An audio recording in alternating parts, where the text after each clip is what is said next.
Bonjour, Didier Richy, conseiller vitier à la Chambre d'agriculture des Bouches-du-Rhône. Mon intervention a porté ce matin sur l'introduction de nouvelles variétés dans le cadre de l'appellation Coteaux d'Aix-en-Provence.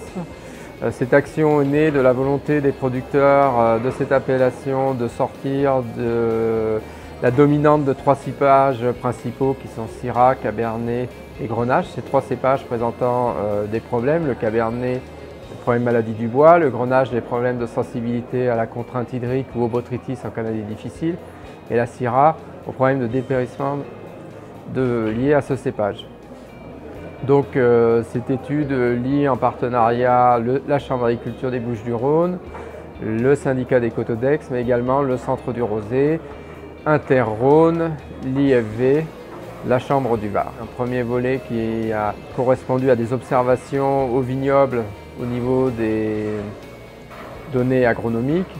Un deuxième volet qui a été le suivi de vinification en site industriel.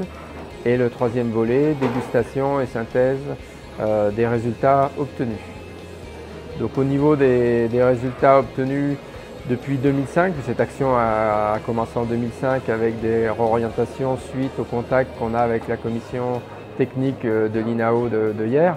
Donc en 2005, on était parti sur des micro-vinifications. À partir de 2006, on est parti sur des vinifications en site industriel avec les producteurs. Au départ, nous étions sur 3 cépages, Marselan, Caladoc et Merlot. Suite à le peu de Marselan rencontré dans l'aire de l'appellation, celui-ci a été abandonné.